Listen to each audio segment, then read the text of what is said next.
How to Prepare for Rise of Iron, Part 2, or How You Should Use Your Preparations. This is the second part of a two-part series on getting ready and leveling in Destiny Rise of Iron.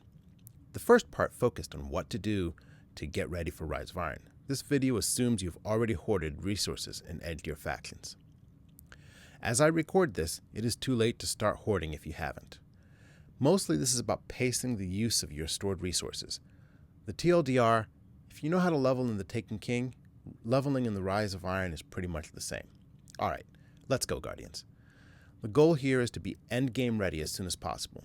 Bungie has already told us that we need 360 light to enter the raid. We may need a little bit more to compete well in Nightfalls and to prepare for hard mode of the raid, but for now, the goal is 360 plus light. I am giving you a general plan here. Your luck will determine what you need.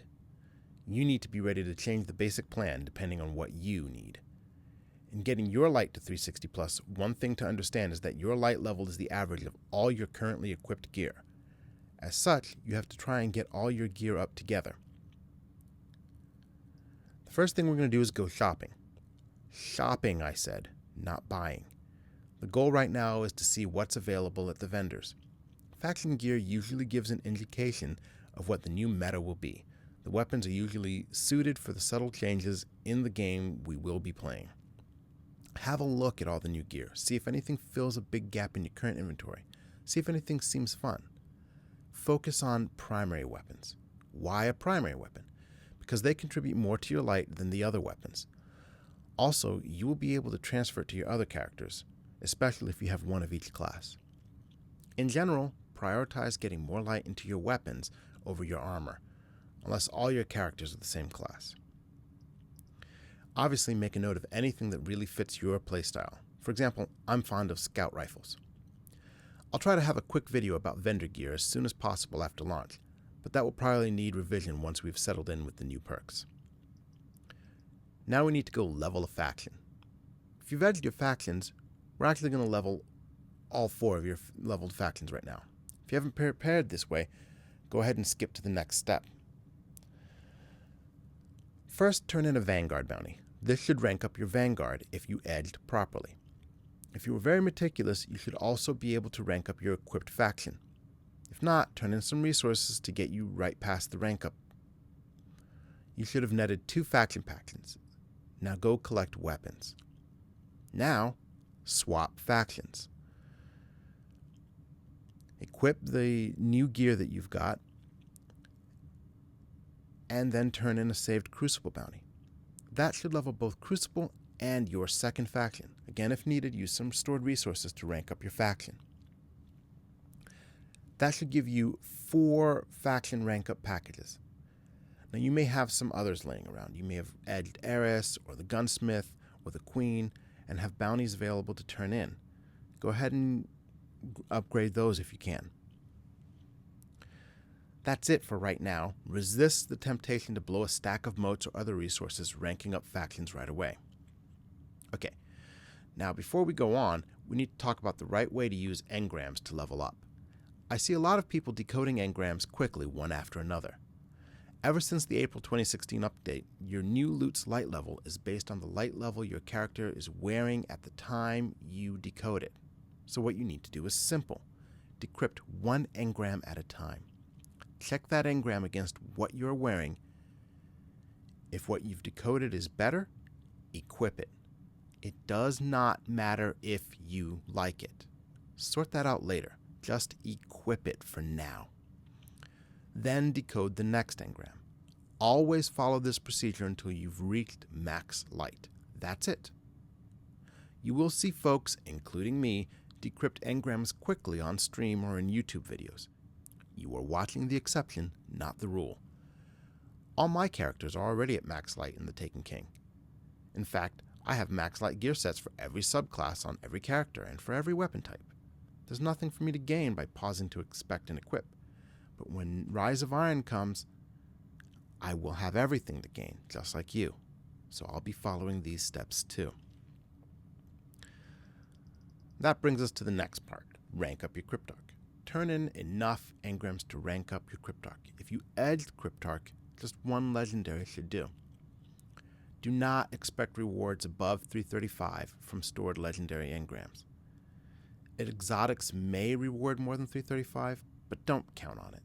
Check anyway, just to be safe.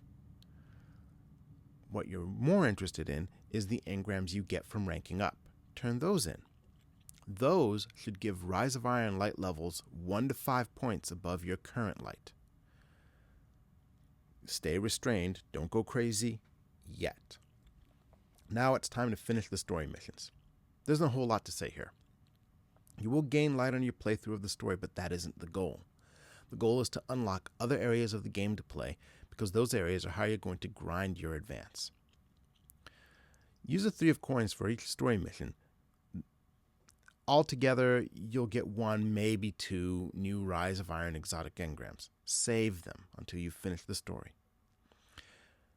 If you get weapons and armor at a higher light level, equip them. Again, it doesn't really matter if you like them, as long as they're not truly awful, just equip it.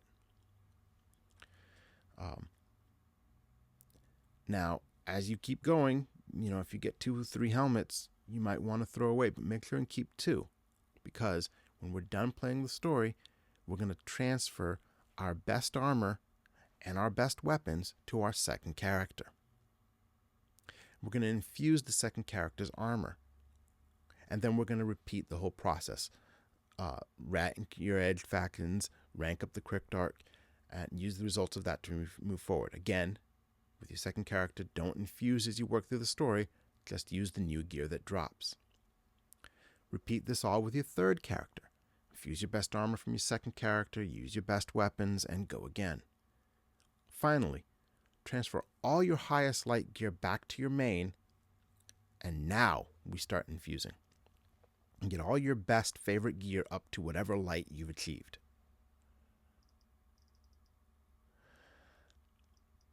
Now it's time to throw on a Vanguard booster and grind some strikes. Probably you're going to be playing the Siva Crisis Strikes playlist. This should be a level 40 playlist, and it should be fairly straightforward. Make sure and use 3 of coins if you've got them. And your goal here is to learn the strikes and get enough light to move on. Move on to what? Vanguard Heroic Strikes. Again, make sure you have a Vanguard booster active and strike. There are guaranteed legendary engrams from your first completion on each character for the week. Those are bugged in the last week of TTK. I don't know if they'll be fixed for the Rise of Iron release. You also have a chance of dropping strike-specific loot at up to max light using a treasure key. Grind these. You're looking to get the Vanguard rank up. You're looking to get the faction rank ups. You can also go into Archon's Forge, which is found in the patrol mode. This is also going to give you a chance to get rewards that are up to max light. As you get closer, this is the time to start using up some of those stored resources. You're already exhausting what patience can buy you. You're going to need a little something to tip you over the edge. So this is the time to use up some of those stored engrams. This is the time to use up some of those motes of light and having ammo to rank up a faction in extra time. The goal is to get more light onto your character. Remember to save enough resources for your other characters, but that's it. At this point, we're grinding. We just keep playing the Heroic Strike playlist, and we keep using 3 of coins. We keep using the Vanguard boosters, and that should be enough. That should get you to 360 or higher. A word about the Crucible. Aside from the rank up rewards, the Crucible faction doesn't grant you endgame level rewards for activity completion. In other words, you don't get highlight gear for finishing a regular Crucible match. As such, Crucible is not a great way to rank up fast. That's going to change when Iron Banner and Trials comes back. But until then, just play the Crucible for fun. Don't expect the rewards to be super exciting, at least not at first. Now let's talk about Nightfall. Nightfall does supposedly give rewards up to max light. However, it's got a comical reputation for stingy rewards. Typically, you get more reward for your time in the Heroic Strike list. You can play through the Heroic Strike list faster, and you're going to get more engrams. This may change in Rise of Iron, but we haven't seen any indication of that. Keep your ear to the ground, so to speak. Follow me on Twitter or whatever. If the community figures out that Nightfall is suddenly giving away all the good loot, you'll want to run your Nightfalls. But focus on your Heroic Strikes. The raid. Of course, the raid is the best way to level up, but the point is to get yourself ready to raid.